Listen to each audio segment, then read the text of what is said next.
Atoma, hari cái yêu mong thiên sum su ba, đi thôi là chụp yêu na về Hôm nay cái tôi những muốn cái gửi chụp lời xem chào rồi, Tashitalet tới tất cả các quý vị đã chúng tham gia Đại lễ Môn Lam thứ 39, đặc biệt có gì là Đức Vô-chia có show Yosha cái Rinpoche, vì vậy anh chỉ là du cái về sinh nhật năm bắt đầu, ta nói xin cái đó kinh nghiệm về gia sư, cũng như là tất cả các vị cái Lạt này phong Ma, nó số tất họ tới cả xem các là vị thiện trí thức, thằng lo các vị là Lạt Ma tái ta sinh, ta tất cả tăng ni cũng như là cư sĩ nam và xem được nữ cái sự đã chuyện, tham dự đại lễ này. Và tôi xin gửi lời chào trân trọng tới tất cả các quý vị. đó thế này à, đó cái yêu mong xem một đi, tự động cũng chỉ Đại cái lễ làm Kachul rồi Môn à, Lam kẹp gì, cái lúc một chế được cô không tổ chức thắng, lần đầu tiên ở anh ta nói năm xin cái kẹp gì, bố cáo một chế, điều gì 1980 qua, bởi Đức năm bảy Kalu cái, đã Rinpoche thu kẹp đời về trước. tiền xe này, anh ta sản xuất, thoma đoạt chỉ sản xuất Và bút cho rồi số này, được thì chỉ cái truyền đó, cho Đức sản phẩm Poka chúng ta đời nói trước. về đấy, đã thế này rồi bây giờ tôi kẹp gì, bố cáo một chế cái, Và anh ta việc thu kẹp đó mang lại tiền tụng xe niệm này, các lời cảm cầu giác sang cái mang lại nguyện giá trị, anh là ấy số nào hạt là tôi xem được giống cái này. cốt lõi 아니 của 되네 Kachul Môn Lam. 주베신도 아니 야게 신체네 아니 그 유망람 체제다 간다 chen Và 교시 rồi 아니 간다 nó bắt đầu như vậy và rồi nó mở 지리미에베게다 rộng ra, 된다 phát triển 주기 lớn 상마 hơn và rồi 좀사지 có tên chính 라버도지 thức là Kachul Môn Lam. 그유게다 저준 Và nó 남자들다 trở thành 도마 보면다지 nơi cho 좀사 tất cả 디지게 các trường 간다 phái cùng 최저 도주 다 nhau 계신 tụ hợp, 무슨 tất 차디가 cả tăng ni 다 대양 từ các 윤회 셰빈나다 trường phái khác 디루비게다 nhau. Và đây là một đại lễ rất là quan trọng 배리나 cho tất cả chúng ta. 아니 경황 까마볼까 Khi chúng ta 까마볼 nhìn vào lịch 우리 sử, 누가 철학이야 줄까블이야 아니 가세 몰람 사게 되대 다 가세 몰람 사도 쏘다 춘주 몰람 vào thời 까블레 gian của Đức 다나 Karmapa thứ 신기 지 7 벌로 두제레 딘데 có 까블이야 가다 주 덴베기다 두제 시사요 봐 디즈 까블이야 되네 몰람 신부 và 소나 trong 난 디까블이야 đại lễ 아니 cấp 가시안래야 à, 안데 겐돌리 và đại lễ Kachul 조규베 Môn Lam đã được tổ 다 chức vào thời đó. 땡베 가시보다 배 개발도 봐봐 뭐 무시무시 그게 Và rồi 샹나지 안 có 디인류야 những 아니 bức 집에서 tôn tượng 야채고피 báu 디데시에션 thị 딱하다 hiện ở đó, 가시로지 라신기 và cũng như 계속이야 là những cúng 데리베 dường bao la rộng 몰람 lớn 야샴부 cho đại lễ. 몰람 랍샴부 다들 소나 그로스 Và nó trở 디군세나 thành 때는 다 đại 초치니 lễ cầu nguyện mà tất cả 없어지 mọi người từ các 몰람 truyền 첨부 thống khác nhau 소야디 tập hợp lại và tụng 그 유기 땜바 kinh điển, tụng cầu nguyện. Và 지 타기의 공배 đó là nguồn gốc 예외 của 급기다 천세 Môn Lam, 개체슈는 đại lễ 차이고 Môn Lam này. 되는 가마 뭐 주부 주인도 지급을 다 소비마 유상의 영체 아니 Và 가시한테서 도시 nó được 바람들 셰베들 tổ chức 대제 되네 ở 송제 chánh điện 아니 của 가시 모함사 바지 내압시 Kamakaju vào 되네 thời của Đức 인류산에다 Karmapa 다당한 thứ 주 10. 내조도스 Và 되네야 안 디제 모함치 rồi 소나게 되지 당 엔디 돌이야 Phật Pháp đã bị suy tàn ở 인류가 Tây Tạng 변신 và 부지 không được tổ 좀체네 chức, và 했는데 Đại lễ Ca Chul 지 Môn Lam không được tổ 라신기 chức 계속 nữa. 주비하겠다 모함치 소야에 되는데 Và ngày nay thì 또 chúng ta 루유 차는 셰베 có 그냥 tổ 인신 chức 뭐 돼야 Đại 되지 lễ Ca Chul 차디 Môn Lam ở Bồ Đề Đạo Tràng, và có rất 다는 그냥 nhiều tăng ni 조시다지는 셰베는 다 안주 chúng 거기 hội đến tham 마치소 dự. 다는 Và đây 게 là một sự kiện hết sức quan trọng. 가셔다 쳐봐 쳐봐 Và 수수수기 ví dụ như là khi 내나와야 chúng 지 ta 쳐봐 nói 뭐 về 수라야 봐 các 다이네 đạo 아주 sư Ca 냠도 Chul 좀 trước 전에 아는 대바도 하고 고급디 아는 로지 ở trong 롱주 데려야 các 다 진지 용되게 하래 라버도 거기 tu 뭐는 viện Ca Chul thì 샤세베나 chúng ta 다지 có 나사만 좀 những 제게 đại 나도 lễ 좀 되는 của 주지 riêng mình. Ví dụ như 준비시야 là cuối năm 말하지 chúng ta tập 진짜 trung lại 그룹이 되는데 và cầu 우리 nguyện. 누산 Ví 다 dụ 되면서 như là 지 ngày hôm 거기 nay chúng 뭐는 ta 남 ở đây 군수 và rồi chúng ta cùng nhau 지 cầu nguyện. 모셰샤다 진지용하다 Nên đây là 다 truyền 진지하게 thống của tất cả 딩세스란다 các 돈들이 고급지 무시 tu viện 차려봐 của Ca Chul 안 và tập 대선배 hợp lại và 마세베기 cùng 한다지 nhau 저는 cầu nguyện. 초라하네 아니 Và 되게 không chỉ như 망고지 vậy, 지른 내셔도 되는데야 내셔도 되는데 남에게 Cũng có rất nhiều những tín đồ tín tâm từ khắp nơi trên thế giới đã đến Bồ Đề Đạo Tràng, và Bồ Đề Đạo Tràng dĩ nhiên là một thánh địa, và rất nhiều đệ tử đã đến.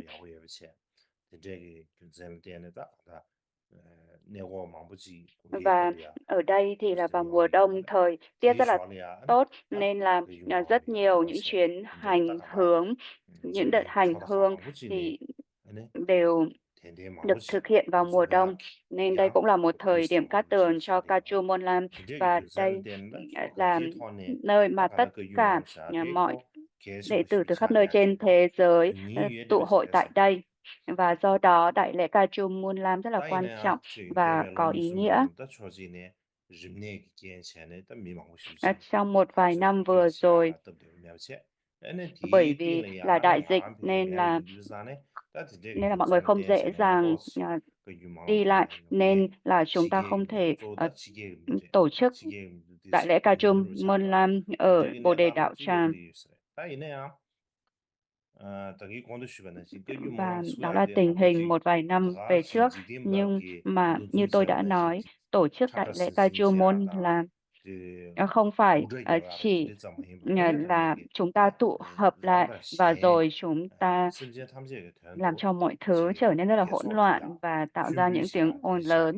Nó hơn như thế rất hơi, bởi vì nó là nơi để chúng ta có thể tích lũy được công đức cho chính bản thân chúng ta và tất cả mọi chúng sinh. Nên là đây không phải là một đám đông hỗn loạn, nên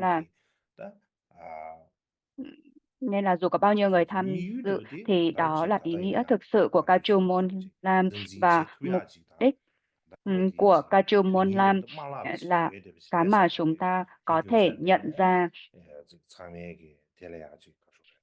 Nên điều này không hề đối lập với việc là nó rất có ý nghĩa. Và hiện tại và quá khứ chúng ta đã luôn coi Kachum Monlam là quan trọng, và trong tương lai chúng ta cũng cần coi nó rất quan trọng. Nếu mà chúng ta nhìn vào lịch sử, nhìn vào chặng đường phát triển của Phật giáo, chúng ta rất quan trọng là chúng ta cần phải nhận ra tầm quan trọng của nó, tầm quan trọng của đại lễ Monlam này.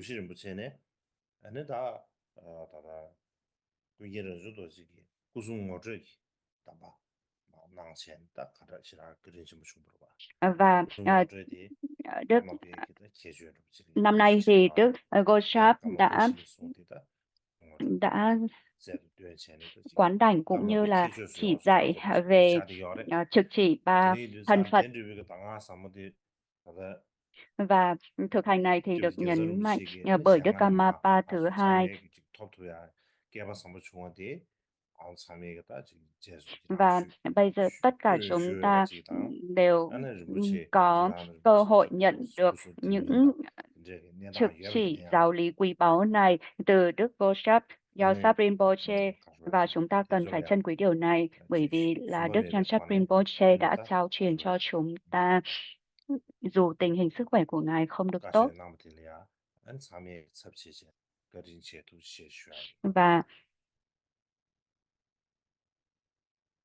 Và Ngài đã trao truyền tất cả, không giữ lại một thứ gì. Nên là chúng ta phải trân quý điều đó. Và tiếp theo, Boka Rinpoche cũng đã hướng dẫn và cũng đã trao truyền và hướng dẫn cho chúng ta thực hành về nghi quỹ của Đức Quán Âm Tứ Thủ.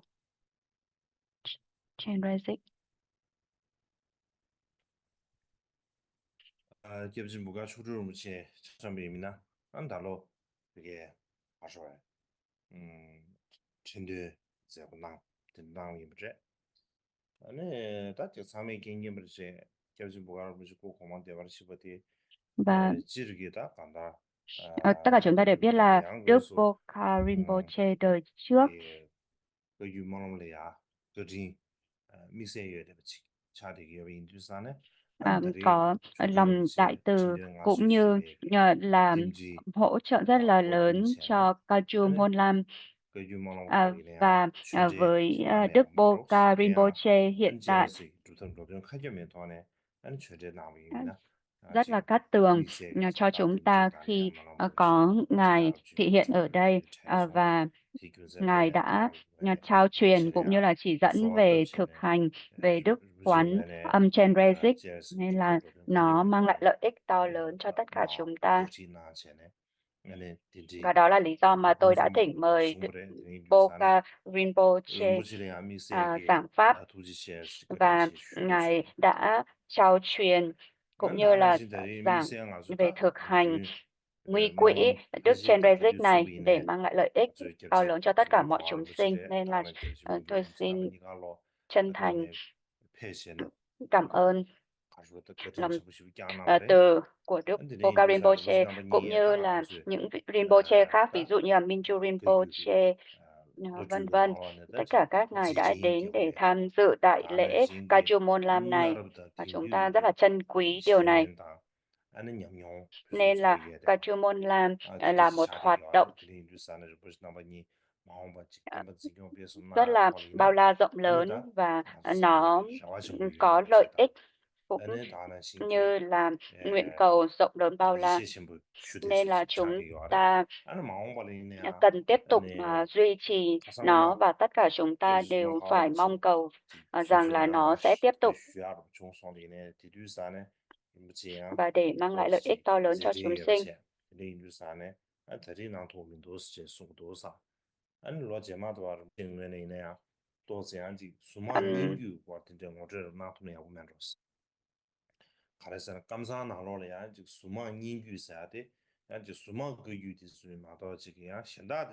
Và ở trong dòng truyền thừa của Kamakamsang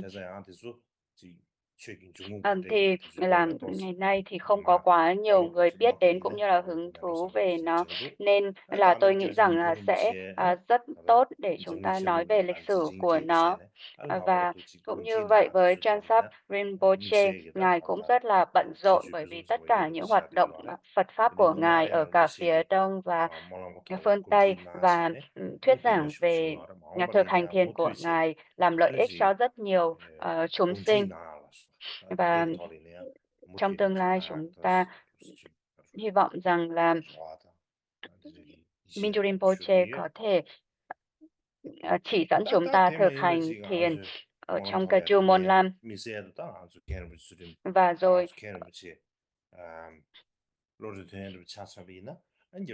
rồi chúng ta cũng có những vị Rinpoche khác đến tham dự đại lễ Kajum Monlam này.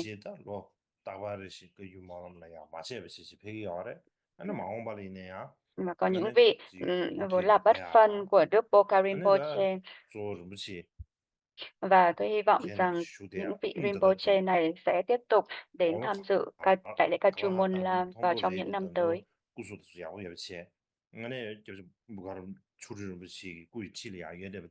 Và dù Rinpoche đã khá lớn tuổi rồi nhưng mà Ngài vẫn rất là khỏe mạnh, và hy vọng rằng Ngài sẽ tiếp tục phụng sự cho Đức Boka Rinpoche.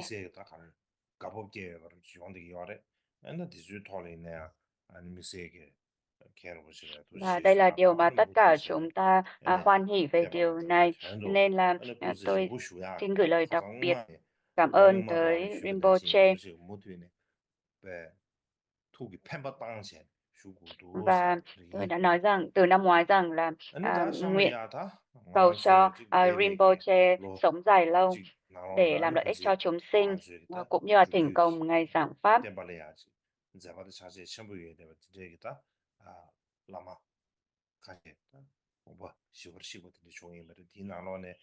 Và chúng ta có những vị Lama làm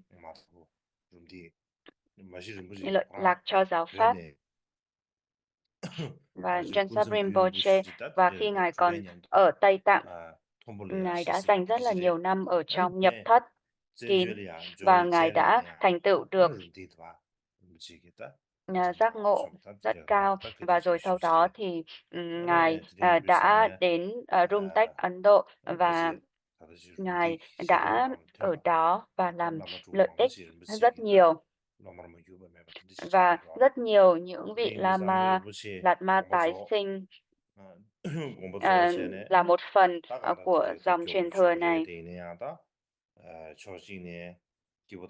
Và rồi Ngài, đã nhập diệt và chúng ta vô cùng thương tiếc bởi vì là Ngài làm lợi ích rất lớn cho chúng sinh.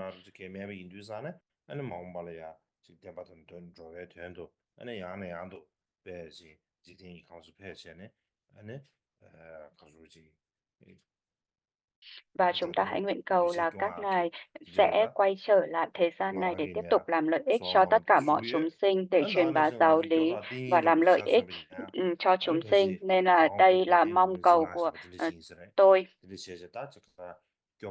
Và rồi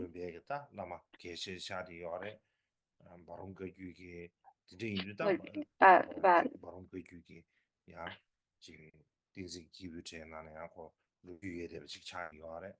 và Rinpoche khác.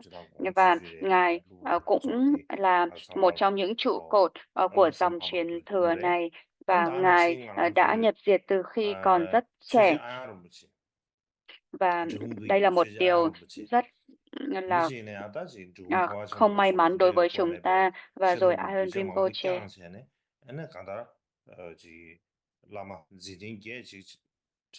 và Ngài đã thuyết giảng rất nhiều về chuyển di tâm thức phô hoa, và ngay cả chính bản thân tôi cũng có kết nối rất là mạnh với Ngài. Và bản thân Ngài cũng có tín tâm với các vị Rinpoche,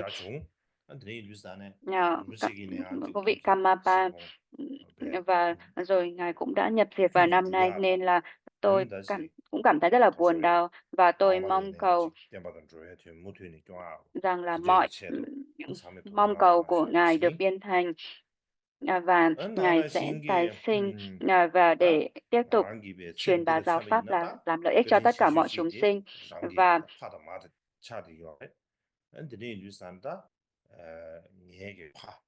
Và tiếp theo đó là một người rất là quan trọng đối với tôi, đó là mẹ tôi và cha của tôi.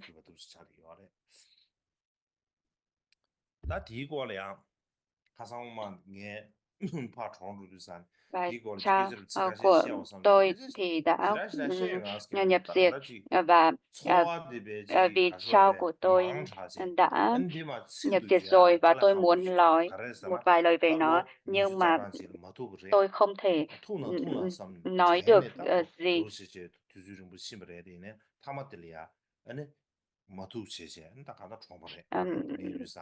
Và Ngài cha của tôi đã bị ốm trong một thời gian dài, và tôi không gặp cha trong nhiều năm rồi, và tôi rất là hối tiếc về điều này.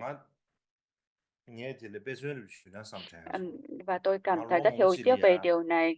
Và dù cha của tôi hiểu cho tôi,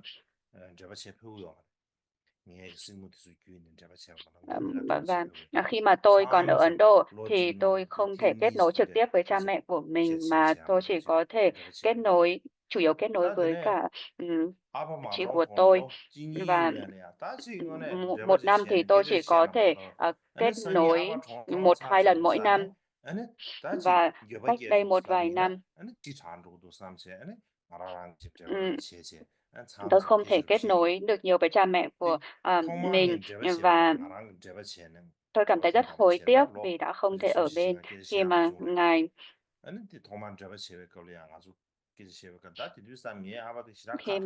cha của tôi nhập diệt.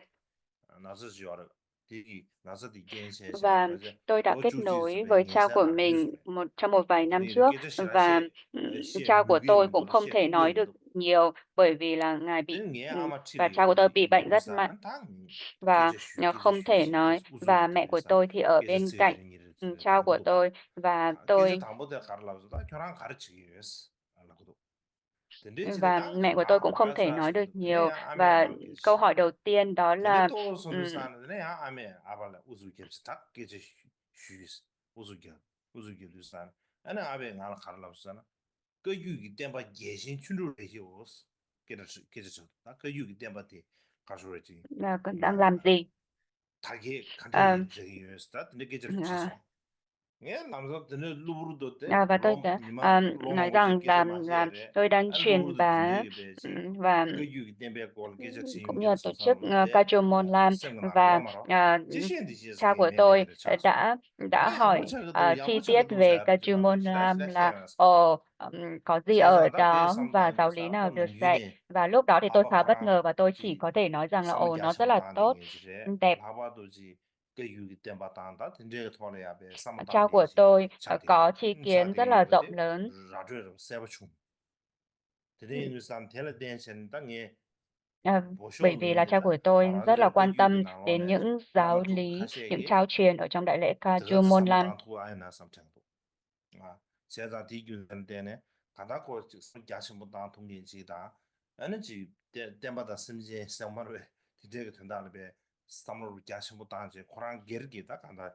초와 단 게르게베 Và 동해다 vì vậy, 또도다 디데 cha của 상으로 봐 tôi, chính bản 지미에 다 thân 동계는 của 이제 cha của 근데 tôi 이미 thì có 교사를 tri 때네 kiến rất là 딱 가지고 또 rộng lớn, 장아도 bởi 지내는 vì là cha của 섬섬지 tôi không 나이네 hề 같이 nghĩ 누구 같이 về 삼삼땀 bệnh tật 비네 của mình, 가다고지 mà nghĩ 아 về những giáo 로마 lý, 우지 những 무도 trao 제 truyền 아나 아바코라 다기 sẽ diễn 슈벨레시 ra ở Ca Môn Lam.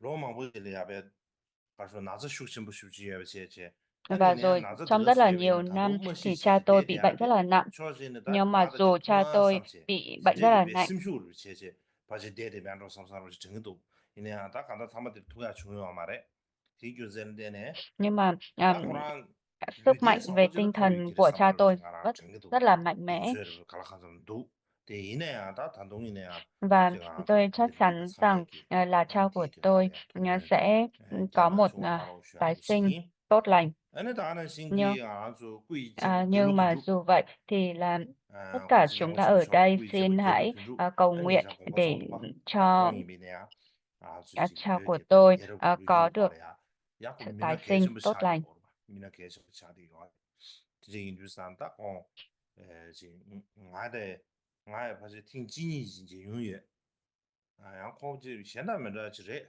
가서 지 Và rồi một vị Lạt Ma khác và cũng là 삼모당 một người rất là 동의해 quan trọng của 지다 Phật giáo Tây 다나시 Tạng. 레버 주 Tôi 동의해 지 지레샤 chỉ gặp ngài vài lần.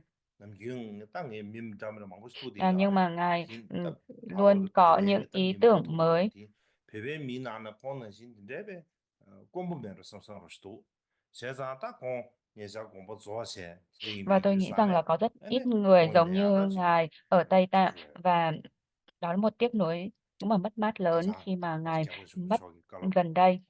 배우는 시체에는 아니 배 세럽 탐제도 아니 Và đây ta là 지켜고 Lạt 좀 Ma 저기 배 접수 중에 đã nói 아니 rằng 배 là 세련돼 봐 이제 정확하게 아니 코랑 코랑라 ngài 이제 trong 크게 những tiền 유세 kiếp trước thì ngài đã là người 그래서 phụng sự 대전 주비하게 các đức Đạt La Lạt 내다가 Ma. 오셔 도시 안 다는 신다지 Và ngài đã phát 아주 nguyện để có 저분이 thể 내다한테 làm được 가서 우리 như vậy. 내다한테 축복도 Vì vậy, 와 가서 이제 정말 chúng 알게 ta 돼야도 지금 cũng hãy phát nguyện 자원을 như vậy. 지금 무디움 버차체 지 쇼하로 체제 아니 이게 탑수의 제대하로 지 드리지기 내다로 지 용되기 원해 Và 다는 신기 ngày nay trên 정주기 thế giới thì 주변식과 có 망부 용되기 원해 rất nhiều những mâu thuẫn, 바바도지 chiến tranh và 저분이 những 꿀국이 내다야 보면 인도서 마음만에 chia 지 rẽ giữa 주변식 loài 그래서 người, và đồng 마로 thời thì là cũng có 다지마 rất là nhiều 농루라지 những thảm 우리 họa 아직 thiên 그지 nhiên. 뱀자 디균선을 되네 나는 배랑 달로를 차서리다 Và 벽에 벽에 có rất 사람이지 nhiều người là 디제 nạn nhân 사람 của 중심 미망고 những 심해지 thảm họa thiên 그들의 nhiên 아니 này. 어릴래 Và 매교인 총재 바지 ừm, 딘제 바지 루규터 중요미 하러 ờ, 매교인 như là 쇼시 trận động đất 중불라서 lớn ở Tây 안다 Tạng, 아는 rất 신기다 nhiều 지 người 이게 đã 디 qua đời, cũng như là trận lửa cháy ở Mỹ, vân 베게 vân, và 러시아 마갸리 những thảm họa 아소고 thiên nhiên khác. 다는 신기 가자를 지금 뭉루다 더 Và 마지 rồi chiến tranh giữa 시진 Nga và 차고 나도 다 Ukraine, 될래야지 미망고 rồi 심지 chiến tranh ở 심해 giải 차제 Gaza. 근데 그 답에 니 주자 싶이 좀 물어봐 아니 니 스토리네 아주 공부 시작하고 아주 계신 분도 와 và 다이스랑 아주 rất 저블린 세 rất nhiều 호란식이 người 털어야 đã 아랍스랑으로 qua 선행식이 đời. 돼요. 계급적인 내주 충분되게 Và 뭐다 nếu 유니 chúng ta nghĩ rằng 나가서래 là tất cả 편력이 chúng 내가 ta 유니 đều sống ở trên 마더지기 trái đất này, 딱 đều 아주 chia sẻ trái đất 계급들이야 này, 다들 뒤뒤 nên 신자 là 유산다 신다 계급들도 가르쳐오는 nên là 총선관로지 뒤 nếu mà 삼보아 đất nước 민디와 của 다 chúng 딩산 ta tạo ra những 아랍스랑으로 tác động tiêu cực 지기질이야 hay thiện lành 뛰어지비치다 thì nó cũng 지기질은 저와 되비 sẽ 차리 ảnh hưởng 인도산 tới 지를 toàn bộ thế 교현식들이나 giới, 이게 bởi vì tất 슈기 cả chúng ta đều 아랍 tương thuộc lẫn 상으로야 nhau, không phải là nó chỉ 교현형들이야 ảnh hưởng tới một 배불리 đất nước mà nó 교현형들이야 sẽ ảnh hưởng đến 다나 toàn bộ thế 신기다지 giới. Và nếu có khó 그게 khăn ở đâu thì 수행자 nó cũng 미용아 근데 sẽ 강에 망고쳐도 tác động tiêu cực đến 드니 những nơi còn lại trên thế giới. 자매에게 지금 전불링이 대령의 체로 Nên là 공연한 có rất là 계신 nhiều 다 những 이렇게 khó 피거시를 khăn 있어요. cả 선생 về tài 탐지에 chính, con 소소하게 người, 딱 가서 thiên 사모도 nhiên, 주비라고 kinh 하래. tế vân 다 vân 대중 đang xảy ra 거주사 ở trên thế 내외 giới 선생 này, 탐지에 nên 딱 파서 là 수제래. một hành 전부 trạng. 뭉긴 Khi mà chúng 니르화를 ta 내려래. nghĩ 아니 선생 về 탐지에 điều 뭐 này, 주고도 tự nhiên 되네. chúng ta 뒤 nghĩ 상을 về 봐야 되냐. tất 뒤 cả mọi chúng 찾아셔야 돼 sinh, 계신 nhưng mà 거야. chưa cần nói đến 대리. tất cả mọi chúng sinh. Nếu mà chúng ta nghĩ về loài 다 người 되네. trên trái 다 đất này, 탐봤잖아요. 이게 되다 니 주야요. 나 chúng 성이 ta hãy làm lợi ích 러브시 cho họ. 남불링에 디슈피아래. 참고 수도를 묻지다. Và cuối cùng 교회 계속 뭐 thì là chúng ta 남반일이야. 디슈피아. ngày mai thì chúng ta 디슈피아리나 có lễ cầu nguyện 저숨 trường 치료 thọ cho Đức 치시다. Gyansak 그리고 Rinpoche và 투명인비 Taisitu 강화 Rinpoche 저도지기 공들 저숨 ờ, 치료 qua 관에는 thực 디슈피아래. hành 디슈피아가 저디 어느 게다 나와 가시지래. 그래서 tam gốc 다음으로 hợp 간로 nhất. 디는 깔레르 겹치 치유래. 다디네 디링디 권지시야 두주시라면 인도산에 망보시라 쇼모와지. 강한다래. 그걸로 저숨 치료 Và 때 tôi không 튜몽이 có quá 미치르디 nhiều 생각이 되지라 gian 다나 để giải thích 신기 chi tiết, 딱 nhưng 까마감사기 mà 파슈 양 튜몽이 벌을 차리기 어래 tam gốc hợp 세상에 nhất 안디 của dòng 감 truyền thừa 디슈피 Kaju 디디 có 제제다 rất 조 nhiều thần 망보시 lực gia 나머니 trì, đặc 당황 biệt là dòng truyền thừa Kamakamsan. 주로 저런 조리베도 지기다 투기 세 다조 마이 말하죠 세 시세야 쉬어야 어다 등산 니마도 쉬어야 말해 저번 나머니 무슨 샤베 된 거야 돼 아주 지까마 감사기 Và trong 다 những thiện tử của Đức 덴베기 펜신지 Kamapa 차리기 có 어래 4 đệ tử, thì hiện tại còn 제자 2 될래야 vị, 이제 tức là 참여하기지 có Taisitu 투명경주 Rinpoche và Geshe 막아야 돼 Rinpoche, và 계속 vậy rất 시작해 là 있어 quan trọng chúng ta cầu nguyện cho các ngài 되네 trường 다 thọ, 전생이 어디 달로 뭘 cho các 그거도 ngài. 다 Đây là một 지방과 điều rất 대산 quan trọng. 전부린 차주 쉐어 Và 취재 điểm thứ hai 로다 đó 말에 그 là 사와 ở 쉐어 trong đại lễ Môn Lam. 되네 유산에다 기르면 상물로 5만 시지 Ờ, 그러고 Ngày 나서래 nay 강에 thì 요래 사와 쉐어 유산 이메 공라 사와 쉐어 강에 ngày nay chúng ta 공무야 đang có 간 hiện 쉐어 lên, 강에 되네 nóng lên 물어보는 toàn 거 cầu, và nó cũng ảnh hưởng đến 나는 Bồ Đề 신기 Đạo Tràng. Như là hiện tại 근데 thì ở 주요도 trong các 시와 lán trại rất là 고르다는 khó khăn, 뷰디도 bởi vì là 주요도 thời tiết rất là nóng 시와 bức, 근데 동안에 공에 먹고 싶지 왜 인도산에 안 달로 아주 nên 가서 là có 손도 rất là nhiều những khó khăn 돌려야 và chướng 계속 ngại. 쉬우래 Nên là tôi nghĩ 그래서 rằng là 손도 계속 쉬운 chúng 게다 tôi 다시 có một 사나 buổi 뺏기 họp và 먹는 chúng tôi 쪽에 đã bàn 겁이야 về 인디버디 việc 또 này, 수사 và hy vọng rằng 기타 là 또 trong năm 다달리 đại lễ Kaju 야수 Môn Lam 아직 năm 가는 tới, 속 토고동 아주 섭씨로 육지로 제시야 chúng ta 사나 sẽ 공항 겁이야 có nơi ở tốt 인도산에 hơn cho tăng đoàn. 또 같이 알아 숨겨 채로 나도 주소도 디스에 가져야지 주소 쪼는 지금 아주 소투야니 매주지 아주 사매기 쇼이 네 Chúng 어 sẽ cố gắng để 그러나 이제 có 까마 được một 쳐다 nơi 저리 아사 ở 오만에 배 dễ chịu và thoải 가볍게 mái cho 손에 tăng đoàn. 배다 녜또 스타르지만 손에 딱 그 맞잖아 안 라면에다 같이 오만에 가보 먹고 겹쳤어요 아딱 예산다 지 채시 세정 아주 야심을 쉽게 Và tôi đang 겹산에 nghĩ 따고 về việc 겹도 là 깔래 xây 하고 dựng những 들리 뉴스한다 이내 강들에 ờ, 아주지 tòa nhà 들을 쏘고도 땡 아주 주도를 집시지 lớn cho 사나 tăng đoàn, nhưng mà chúng 뭐는 ta 거래야 chưa 되게 thể thực 상록도 hiện được nó. Nhưng mà chúng tôi đã 쇼서 bàn bạc 가다 좀 để cho 더블로 năm tới 중이나 thì là tăng đoàn có một nơi 숨겹체 ở 중이나 dễ chịu và thoải mái 세상 hơn, 지금 사람이 cũng như là an 평화로 toàn hơn. 되지 안돼 내야 남을 얘기해서 또 Và đây là 쉬나지 hy vọng 또 mà 쉬나 sometimes yeah, 라즈다 대마다 chúng 미생이 ta hy vọng là 쉬나스탄도 chúng ta 안 có thể thực hiện 상으로야 được nó. 그렇지 그린체 쉬하다 에너지 Và bây giờ tôi không còn nhiều điều để nói, và tôi muốn nói là xin cảm ơn 가서다 quý vị rất là nhiều. 런신기다 계자 가르쳐다지 조다지 가서 티버 심볼래야 뭐하셔야 계신 모르도 소소기 개와 Ở 주주지 Đại Lệ. 말로 마사베이냐 대미유 야심볼라 뭐하셔베이나 anh rằng xin cái cô khá rồi đó Và ở kiểu trong giá truyền sang một sáng là chỉ có thống thế nên như sao này Đại thừa ngã số tiền chỉ thì có là được dù hành động của chúng ta nhỏ bây nhưng giờ mà đây là mà nếu làm này mà này chúng ta invest phát nguyện nhà có chế cũng xe mình như đó là chúng anh ta là cô là hồi mà hướng vậy rộng thêm được lớn chỉ thì cái là gì chúng đó ta cũng có được thế nên như sao những này lợi ích chỉ rộng ngon lớn. làm qua Nên là ngon những được hành mà động làm của chúng ta chỉ bây sự giờ chế có chế thể mang anh lại ngon những mà làm qua thì cái số kết là cái sao quả đó hay để những mà tác chỉ mình động sẽ thiện xem lành xong trong tương lai.